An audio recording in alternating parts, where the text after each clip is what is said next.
tanggal 3 April itu bersepatan dengan dikenal sebagai mosi integral dari Natsir. Jadi itu terjadi pada tahun 50 dan inilah sebenarnya yang sering sebagai hari NKRI. Karena apa? Karena menurut Pak Hatta ini adalah proklamasi Indonesia kedua setelah tahun 17 Agustus 1945. Nah, saya akan mengajak ngobrol dengan pengamat atau pemerhati sejarah Bang Lukman Hakim. Assalamualaikum Bang Lukman.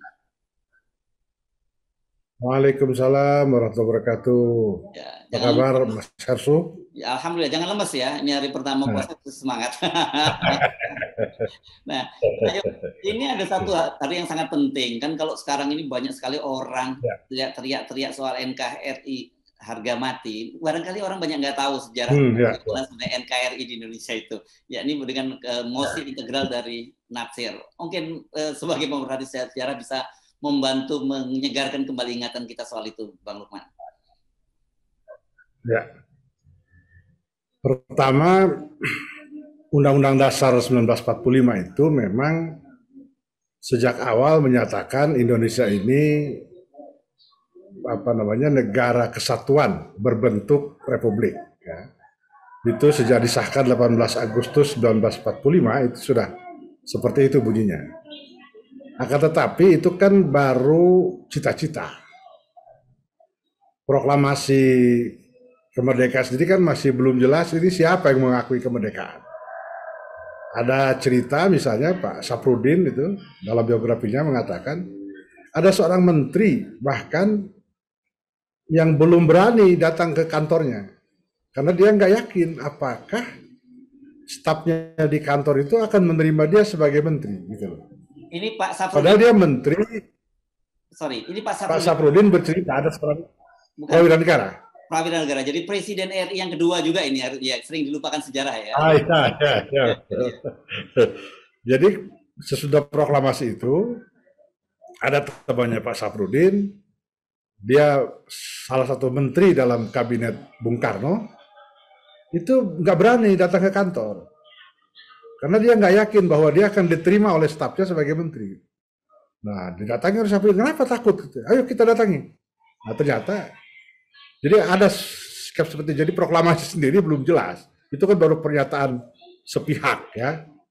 Nah, negara kesatuan itu baru cita-cita. Bulan November tahun 46 misalnya, Indonesia itu berunding dengan Belanda. Ya. Dan di situ Indonesia bersetuju untuk membentuk negara Republik Indonesia Serikat.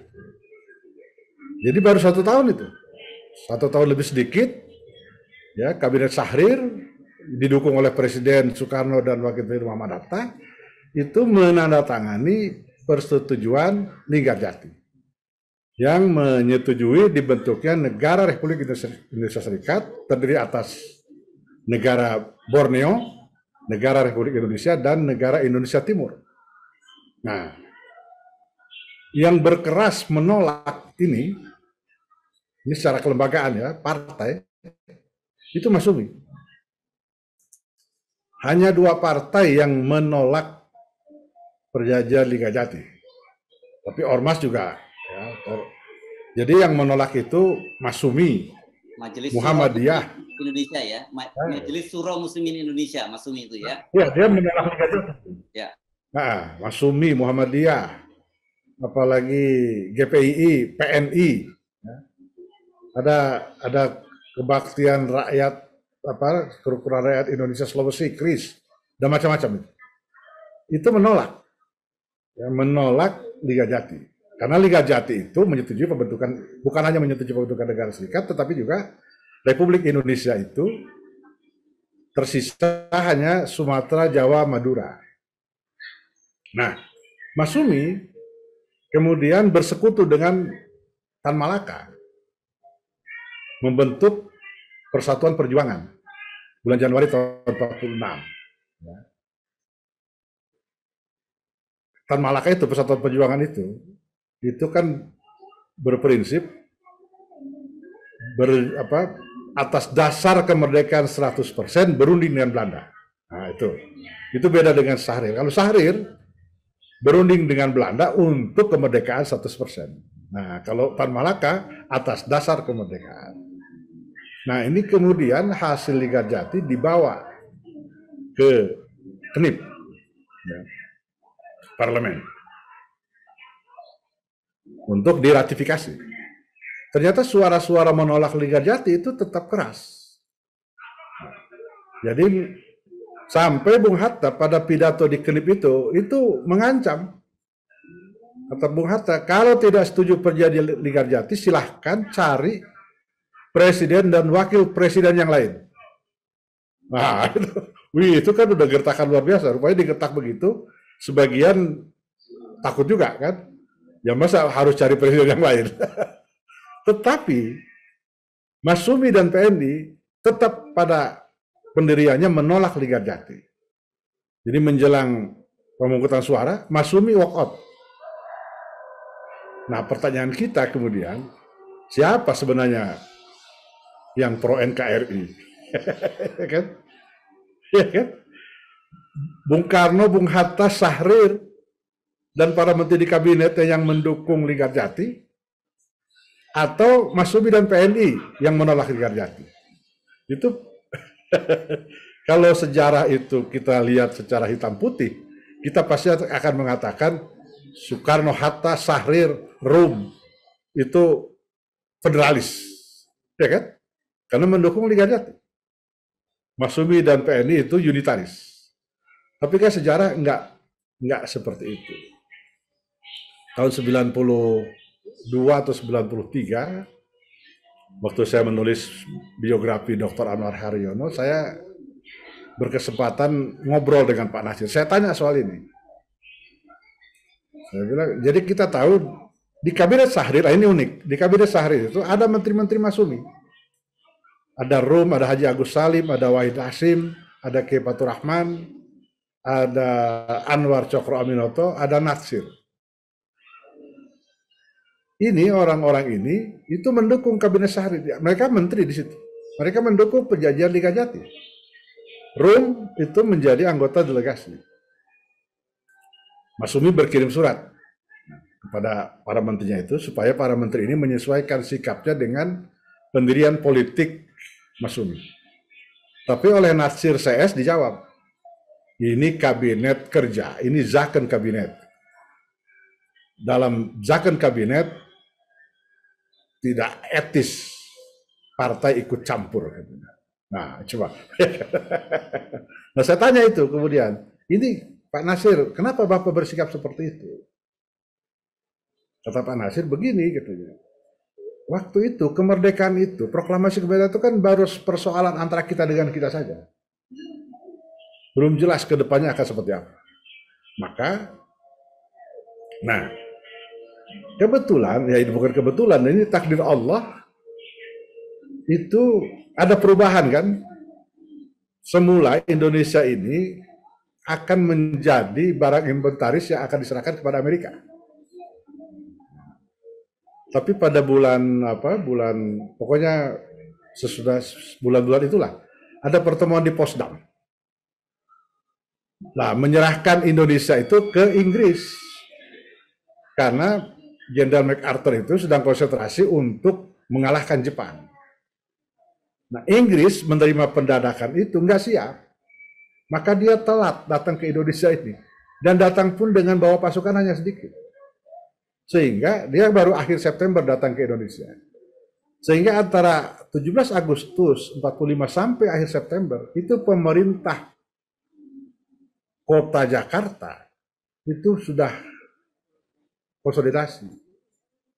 Wali kota Suwiryo dan ketua KNIP, DPRD lah sekarang ya, Komite Inventaris Daerah Jakarta, itu sudah konsolidasi. Jadi ketika Panglima Tentara Inggris turun di Jakarta, dia ketemu dengan wali kota, dia melihat ini sudah rapi. Jadi dia minta listrik, dia minta telepon, minta rumah, minta sampah diberikan, semua bisa dipenuhi dalam waktu singkat. Sehingga ketika dia bertemu dengan wali kota Suwiryo, Panglima Tentara Inggris itu menyebut Pak Suwiryo itu Mr. Wali Kota. Pak Wali Kota. Jadi ini pengakuan de facto. Atas dasar itulah kemudian Inggris yang nggak mau ribet-ribet itu mendorong Belanda supaya berunding. Nah itulah, nah kata Pak Nasir, ada peluang itu. Jadi berunding dengan Belanda itu bukan untuk menyelesaikan masalah. Tetapi kata Nasir, itu untuk membawa masalah Indonesia ke forum internasional. So, kalau sudah Belanda mau berunding dengan Indonesia, itu artinya Belanda secara de facto juga mengakui Indonesia. Nah, kalau sudah terjadi perundingan antara dua negara, pasti ada pihak ketiga. Dunia internasional menaruh perhatian. Nah, itu yang terjadi kemudian. Ketika Belanda mengkhianati ini, kan jadi isu internasional. Itu satu. Yang kedua, kata Pak Nasir, ya kita biarkan saja Pak Sukiman itu, ketua masumnya kan Dr. Sukiman Wiryasanjoyo. Ya kita biarkan saja Pak Sukiman itu bergabung dengan Tan Malaka. Kenapa? Ini sebagai sinyal buat Belanda. Kalau mereka gagal berunding dengan kita-kita ini, kata Pak Nasir, maka yang akan menggantikan kami ini adalah orang-orang yang dalam bahasa sekarang ini, itu orang-orang radikal dan intoleran. Nah, karena mereka maunya atas dasar kemerdekaan 100% berunding. Jadi bukan untuk mencari kemerdekaan, akui dulu kemerdekaan. Jadi kan radikal sekali itu dan intoleran. Kalau Syahrir kan masih toleran kan, masih Sumatera Jawa ya oke lah dulu kan gitu. Nah ini yang terjadi awal. Lalu kan kita tahu kemudian Belanda mengkhianati ini. Lalu kemudian jatuhlah Syahrir diganti oleh Emil Saripudin, lalu ada Renville makin kecil, ya. Nah, tapi lagi-lagi ini mengundang perhatian internasional sesudah agresi militer kedua itu, ya sesudah Renville itu kan ada, jadi kan aneh itu, lucu juga ya. Jadi kita itu, Mas Sumi misalnya, itu menolak Renville, tapi sesudah Amir Saripudin jatuh, dibentuk kabinet Amir, Mas Sumi masuk ke kabinet Hatta. Padahal kabinet Hatta itu programnya ialah melaksanakan perjanjian Renville. Jadi kata Pak Rum, ya memang siasat kita itu, kita masuk untuk menggagalkan pelaksanaan Renville. Nah, di tengah perundingan inilah Belanda melakukan serangan. Takiyah ini. Ya kan? Takiyah atau pokoknya taktis lah gitu. Nah, di tengah inilah kemudian ada agresi militer yang kedua itu. Nah, Belanda kan kemudian salah mengira. Belanda mengira dengan berhasil menangkap presiden, wakil presiden, para menteri, berhasil menduduki ibu kota Jogja, maka riwayat Republik Indonesia itu selesai. Ternyata tidak. Di Sumatera Barat itu ada seorang patriot, usianya baru 37 tahun, menjelang 38, namanya Saprudin Prawira Negara. Begitu dia mendengar Jogja diduduki, presiden wakil presiden ditangkap, dia hubungi Mr. Teguh Muhammad Hasan. Beliau ini adalah, kalau sekarang namanya gubernur, dulu namanya komisaris pemerintah pusat untuk Sumatera. Berunding, maka pada hari itu kedua pemimpin ini mendeklarasikan berdirinya pemerintah darurat Republik Indonesia. Memang Bung Karno sempat kirim mandat, tapi mandat itu nggak pernah sampai, nggak pernah diterima. Nah, yang menarik, Pak Saprudin mempersilahkan Teguh Muhammad Hasan untuk menjadi memimpin PDRI karena dari segi usia dia lebih senior. Tapi kata Teguh Hasan tidak. Dari segi jabatan Anda lebih senior. Maka Saprudin menjadi ketua. Sayang kemudian ini perdebatannya kemudian belum selesai. Apakah beliau ini presiden atau bukan? Kalau Profesor Jimli mengatakan Pak Saprudin ini presiden. Asfiwarman Adam juga menyebut ini presiden, karena presiden dan wakil presiden itu lagi ditangkap, nggak bisa bikin apa-apa. Nah, dengan inilah, dengan apa namanya, Pak Sap itu berjuang melalui radio, dia pidato kemana-mana, propaganda, sampai keluar, sampai ke India, sampai ke markas PBB, akhirnya Belanda mau nggak mau kembali ke meja perundingan. Dimulai dengan pertemuan Mr. Muhammad Rum dengan Dr. Van Ruyen. Perundingan itu di Jakarta. Jadi Mr. Muhammad Rum itu, ini kan termasuk yang ditangkap ini Rum. Tapi kan karena tekanan internasional, Rum dibebaskan untuk berunding dengan Ali Sastroamidjojo. Nah, persetujuan Rum Ruyen inilah yang berhasil memulihkan pemerintahan Republik Indonesia. Tadinya kan Belanda maunya itu Soekarno-Hatta itu datang ke Den Haag untuk menghadiri konferensi meja bundar dari Bangka. Jadi nggak usah dari Jogja, dari Bangka. Sebagai pemimpin terkemuka. Jadi bukan sebagai presiden, tapi sebagai pemimpin terkemuka Republik Indonesia. Nah, itu yang ditolak oleh semua pemimpin Republik, itu ditolak. Akhirnya Belanda lagi-lagi kepepet, akhirnya setuju. Nah, Rum Ruyen inilah yang memulihkan pemerintahan Republik Indonesia di Jogja. Atas dasar Rum Ruyen inilah kemudian diselenggarakan konferensi meja bundar. Dan ini Mas Hersu, kita memang betul-betul harus menaruh hormat setinggi-tingginya kepada para pendahulu kita ini. Jadi menjelang perundingan konferensi meja bundar, ini para pemimpin ini konsolidasi di sini. Kan ada juga di sini itu BFO, perwakilan Badan Musyawarah Negara Bagian. Jadi menjelang KMB ini diajak berunding ini. Karena peserta KMB itu 3. Belanda, Republik Indonesia, dan BFO. Negara-negara bagian ini.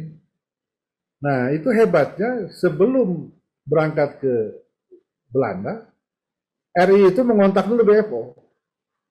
Jadi mereka lalu melakukan konferensi inter-Indonesia.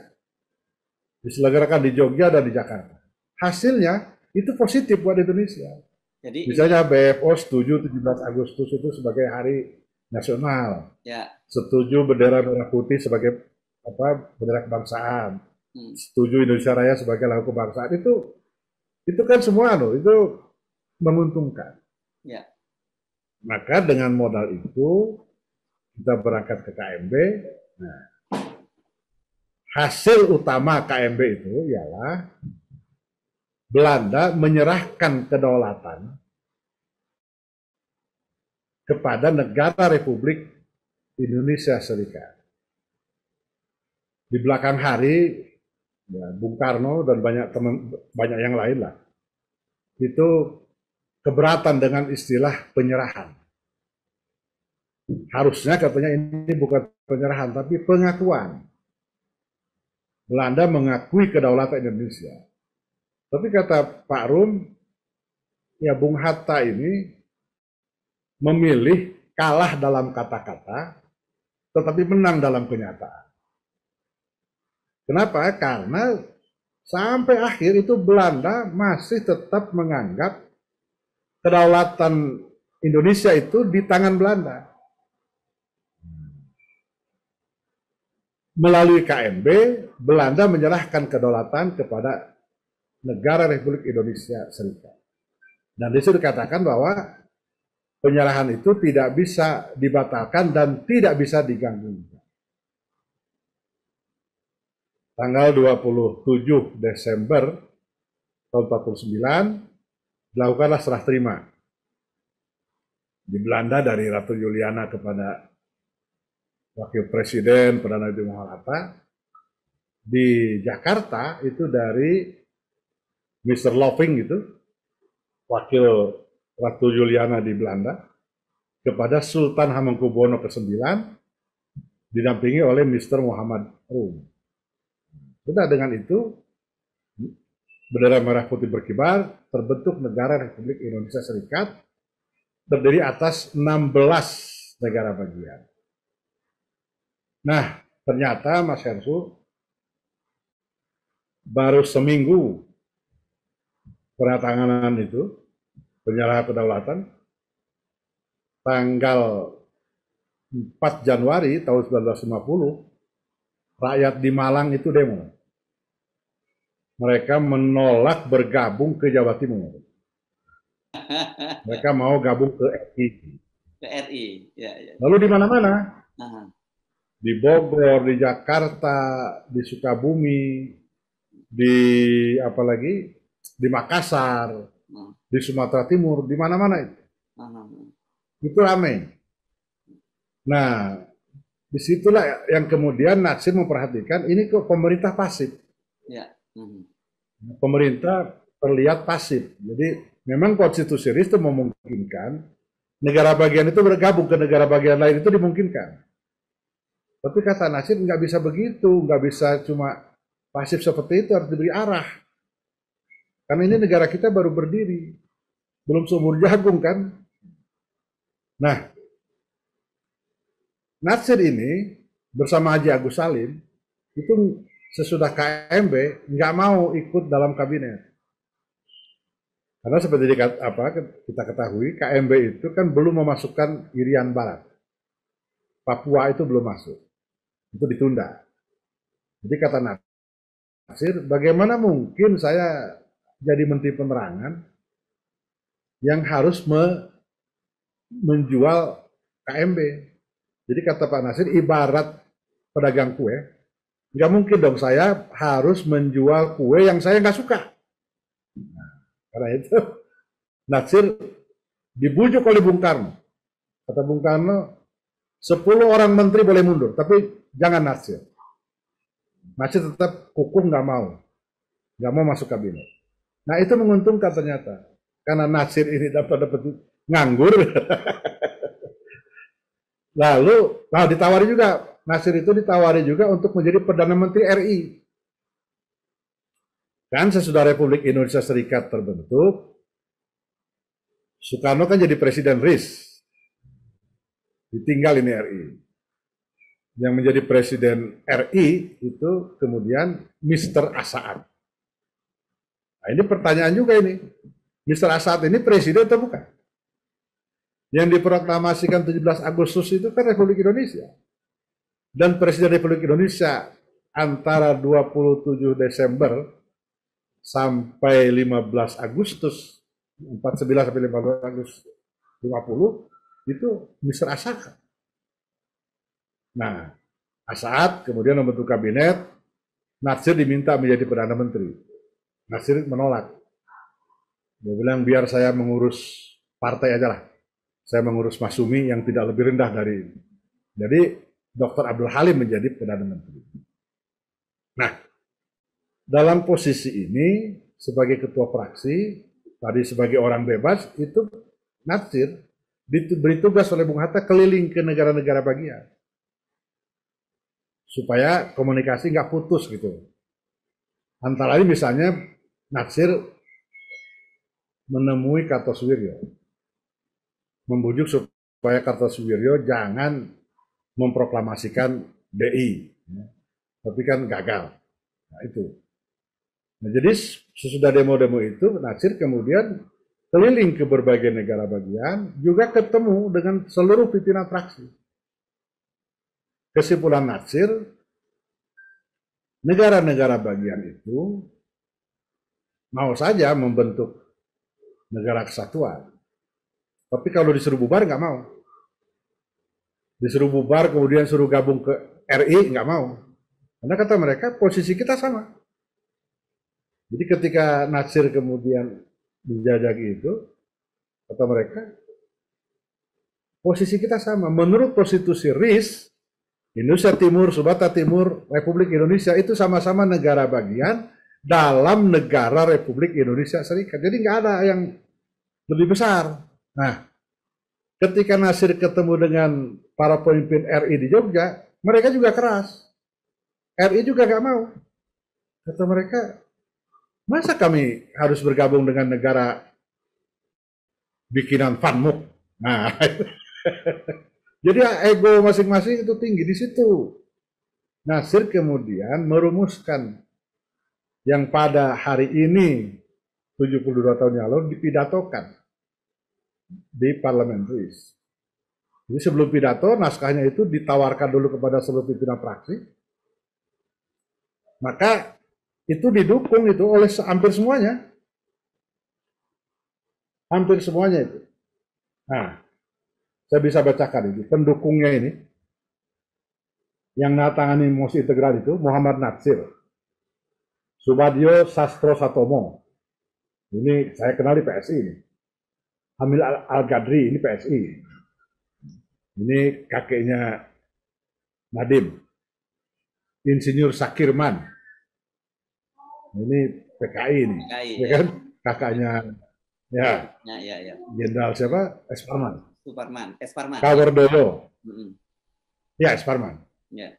Kawardoyo, Mr. AM Tambunan, ini Kristen. Ngadiman Harjo Subroto. Besahetapi. Besahetapi ini ketua fraksi negara bagian. Oke. Besahetapi Angel. Dr. Cokronegoro. Muhammad Tauhid. Amel. Lalu H. Sirajudin Abbas. Sirajudin Abbas ini tokoh Perti, Sumatera Barat. Jadi, maka Pak Rum itu mengatakan, itu oleh Natsir itu didekati semuanya. Dari yang paling kiri sampai yang paling kanan. Yang paling kiri itu Sakirman. Yang paling kanan itu Sahetapi Angel. Jadi, nah, pidato Natsir itu, Natsir dalam wawancara dengan majalah Tempo itu mengatakan, sengaja itu saya bikin katanya agak kabur-kabur pidatonya itu. Kenapa? Supaya Belanda nggak mencium ini kemana arahnya ini. Karena kan bagaimanapun Belanda pengaruhnya masih kuat. Iya, dan ingin mempertahankan Republik Indonesia Serikat itu Belanda ya. Oh, iya, betul. Karena negara RIS itu kan. Jadi, nah, apa yang dilakukan Natsir kemudian, dua yang dia tawarkan kepada negara-negara bagian itu maupun kepada RI. Dua kata Natsir, pilihan kita. Kita perangi, kata Natsir kepada pimpinan RI di Jogja, kita perangi negara-negara bagian itu sampai mereka menyerah. Ya kan? Kita nggak tahu berapa lama perang itu terjadi, berapa biaya yang harus kita keluarkan. Pokoknya begitu mereka menyerah, lalu mereka kita suruh tunduk masuk ke RI, menjadi negara kesatuan. Atau, kata Natsir, kita tempuh jalan parlementer. Jadi, nggak perlu perang. Semua negara bagian itu membubarkan diri. Lalu bersama-sama membentuk Negara Kesatuan Republik Indonesia. Itulah yang terjadi. Jadi pada tanggal 15 Agustus 1950, di depan sidang parlemen, RIS, dan Senat,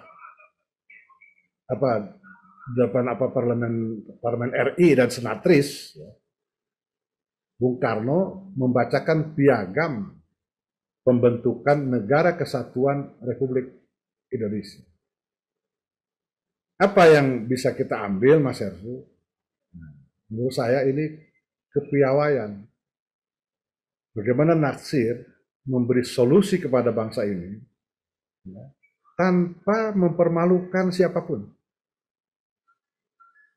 Itu kan lagi enak-enak anak agung gede agung jadi Perdana Menteri. Tiba-tiba sudah berhenti. Enggak ada yang dipermalukan. Nanti ketika akan dibentuk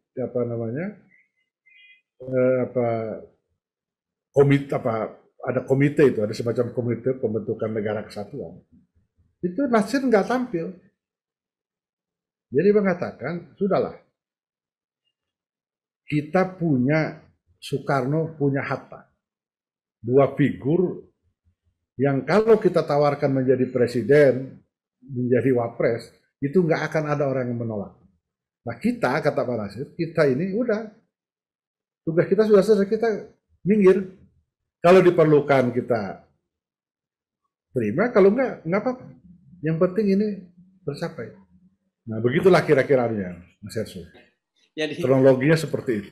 luar biasa karena itu kemudian itu pidato Nasir di parlemen pada waktu itu gitu mudahnya kita menyebutnya ya. Ya, Itu ya. dikenal sebagai mosi integral dan disitulah kemudian Ya. NKRI itu kembali gitu disepakati gitu ya. Dari situ kemudian kan pidato itu kata Nasir tadi itu memang agak dia bikin agak kabur-kabur lah supaya apa. Jadi misalnya kata Nasir, yang mendukung mosi ini tidak perlu disebut unitaris. Yang menolak mosi ini tidak perlu disebut federalis. Karena persoalan kita bukan itu. Persoalan kita itu bagaimana tahapan perjuangan ke depan. Bagaimana kita menginventarisasi masalah-masalah ini untuk kita selesaikan bersama. Nah, ya, ya. Bung Hatta, wakil itu kan Perdana Menterinya Bung Hatta tuh. Bung Hatta kemudian merespon, dia menerima baik mosi itu dan menyatakan akan menjadikan mosi integral yang disebut mosi integral Nasir karena Nasir yang tanda tangan pertama. Dia akan menjadikan mosi integral itu sebagai pedoman untuk menyelesaikan masalah-masalah bangsa. Atas dasar itulah Bung Hatta berunding kemana-mana. Nah, ketika kemudian terbentuk Negara Kesatuan Republik Indonesia, wartawan Harian Merdeka Asabah Pagi itu nanya ke Bung Karno, Bung, siapa ini yang akan dijadikan Perdana Menteri? Nah, kata Bung Karno, siapa lagi kalau bukan Nasir? Asabah Pagi, agak kaget kan? Yeah. Nasir entah kaget atau gimana, dibalik-balik tanya. Nasir dari Masumi? Iya. Siapa lagi kalau bukan Nasir? Karena dia punya konsepsi untuk menyelesaikan masalah bangsa secara konstitusional. Nasir sendiri nggak punya ambisi itu ya. Angan-angan untuk menjadi Perdana Menteri. Nggak ada dia angan-angan. Karena apa? Karena waktu itu keputusan Muktamar Masyumi menyatakan ketua umum itu tidak boleh menjadi menteri. Okay. Nah, jadi menteri aja nggak boleh, apalagi jadi Perdana Menteri. Ya. Ya kan, jadi menteri aja nggak boleh, apalagi jadi Perdana Menteri. Ya. Tapi karena Bung Karno terus mendesak, akhirnya diadakanlah semacam konferensi rapat pimpinan gitu. Nah, ketentuan itu hanya direvisi. Iya. Tapi berkali-kali ya Nasir itu gagal. Nasir itu berangan-angan berpendapat kabinet yang kuat itu harus merupakan koalisi Masyumi dan PNI. Tapi dia gagal mengajak PNI. 2 kali Pak Nasir itu mau mengembalikan mandatnya ke Bung Karno. Tapi 2 kali tolak oleh Bung Karno. Bahkan sampai Bung Karno turun tangan. Memanggil pimpinan Partai Nasional Indonesia itu. Pimpinan PNI diundang oleh Bung Karno. Tapi Nasir diminta hadir di situ. Hadir tapi nggak bicara. Soekarno yang bicara. Tetap itu PNI keras nggak mau. Apanya itu? Akhirnya kan ya ini kan soal apa? Ini kan soal fatsun ya. Ya. Formatur itu selalu jadi Perdana Menteri gitu. Lah PNI minta Perdana Menterinya dari mereka. Ya tentu nggak dikasih oleh Nasir gitu. Yang lain silahkan. Ini enggak. Nah akhirnya gagal. Pak Nasir mau serahkan ke Soekarno nolak. Kata Soekarno, terus saja. Tanpa PNI, Bung. Iya, tanpa PNI. Jalan terus. Jadi inilah untuk pertama kali Bung Karno meninggalkan PNI. Dan maka kabinet Nasir itu adalah kabinet ahli, zakon kabinet. Jadi dasar dukungannya bukan partai, tapi keahlian. Kabinet kerja gitu ya. Oke, jadi kalau lihat Ya, sejarah tidak berlebihan, kalau kemudian banyak yang mengusulkan sebenarnya hari ini tanggal 3 April ya, itu sebagai hari NKRI gitu ya, karena memang disitulah kan saya tadi ya. Bung Hatta pun menyebut bahwa tahun 50 itu sebagai proklamasi yang kedua dari Republik Indonesia setelah Ya. proklamasi 1945 gitu ya. Iya, saya kira nggak berlebihan kalau itu. Ya katakanlah ini hari NKRI atau hari apalah. Tapi yang saya kira yang paling cocok ya hari NKRI. Karena ada bermula dari situlah NKRI terbentuk. Ada dua mosi sebenarnya yang masuk itu. Ya, tapi yang satu itu cenderung tadi nggak kompromi. Pokoknya semua harus NKRI, yang nggak mau NKRI tumpas. Nasir tidak. Nasir tidak. Nasir maunya ya, ini cara kan bermartabat itu. Ya menjadi ironis ya kalau kita melihat perjalanan sejarah bangsa kita di masa lalu ya, bagaimana para founding parent kita itu mengesampingkan ego masing-masing, mengedepankan persatuan kesatuan. Bahkan soal jabatan-jabatan tidak mereka perhitungan. Ya.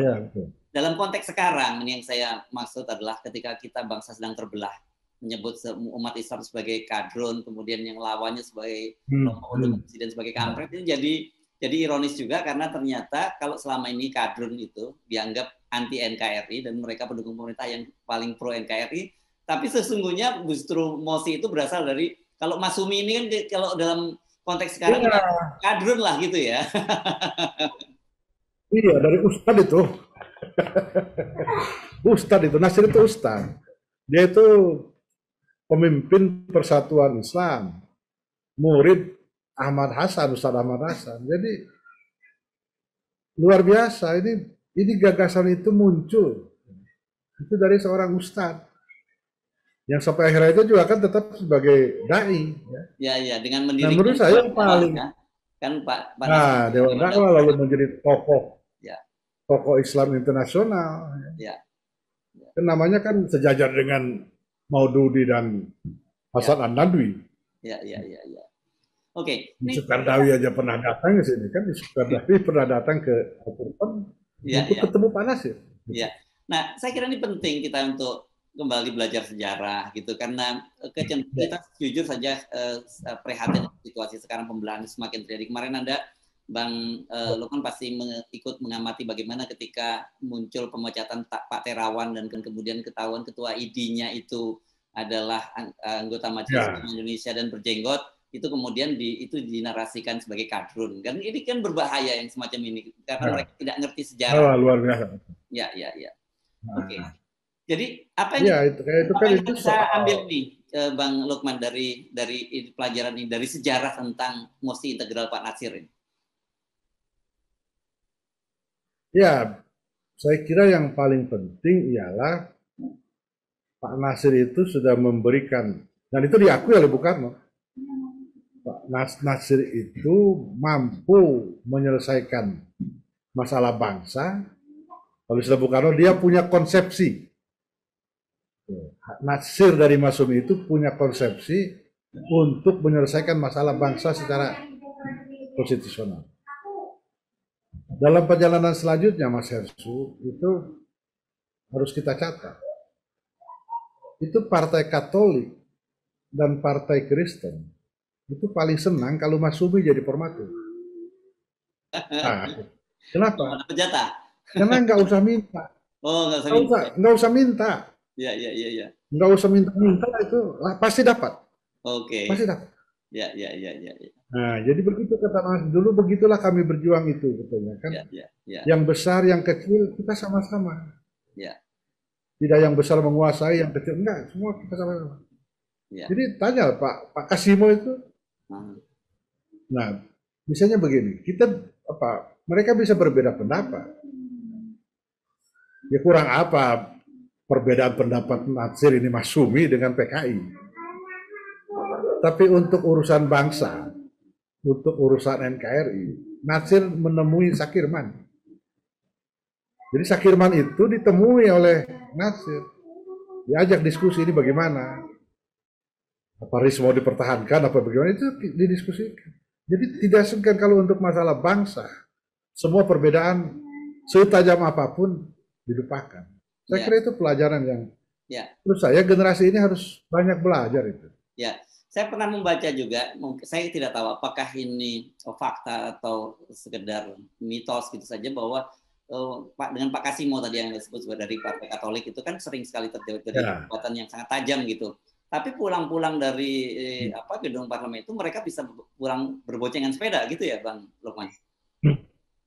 Ya, itu terjadi antara Rum itu sudah Oh, Rum dengan Rom ya, dengan Aidit. Pak Kasimo ya. Ya. Ya, Hmm. Pak Nasir dengan Kasimo itu sangat sangat akrab karena kebetulan juga rumahnya tuh relatif dekat. Jadi kalau Lebaran itu Pak Kasimo datang, kalau Natal Pak Nasir datang ke rumah Kasimo. Nggak ada beban gitu loh, nggak ada beban. Ini urusannya urusan bangsa, apa sebab urusan berbeda berbeda. Tapi urusan lain, misalnya begini, satu ketika Nasir itu didatangi oleh Habib Bourguiba, pejuang dari apa? Tunisia ini. Tunisia ya. Jadi ya kan? Nah, ya datang ke sini ya karena dia tahu ini Indonesia di mayoritas Muslim. Ini Bourguiba ini sedang berjuang untuk mencapai kemerdekaan, untuk berebut kemerdekaan. Mereka datang ke sini minta bantuan. Yang ditemui oleh Bourguiba itu Nasir. Nah, tapi kemudian dibentuklah oleh Pak Nasir itu ya komite pembebasan Tunisia gitu. Ya. Nasir jadi ketua, tapi Nasir nggak memonopoli itu. Dia nggak monopoli, dia ajaknya AM Tambunan dari Partai Katolik, dia ajaknya Kasimo jadi Tambunan dari Partai Kristen, Kasimo Partai Katolik, dia ajaknya Hamid Al-Ghadri dari Partai Sosialis untuk sama-sama di komite itu. Maka nanti ketika tahun 57 saya kira Tunisia memberi bintang kepada Nasir, yang menerima itu Hamid Al-Ghadri gitu.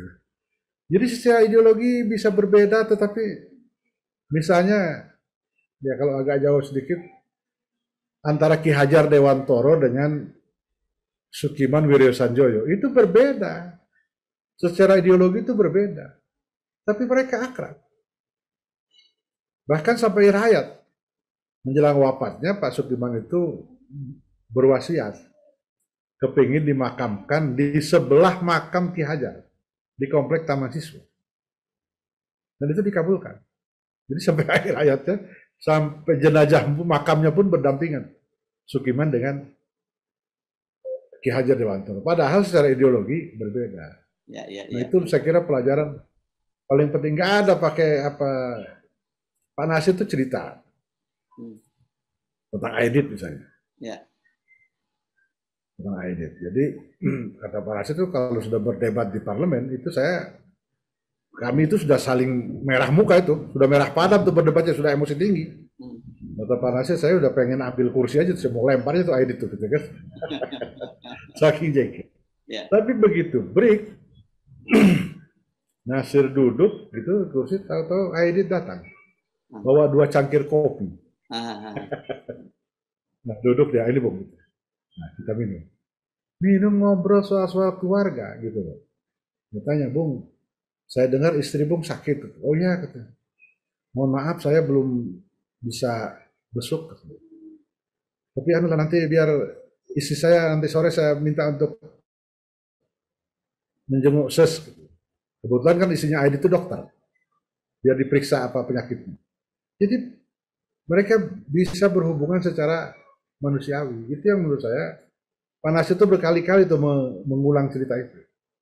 Kita boleh berbeda, tapi jangan memaki. Kita boleh berbeda, tapi hubungan kemanusiaan tetap. Jangan paling bully gitu. Ya. Oke, saya kira ini penting. Ya.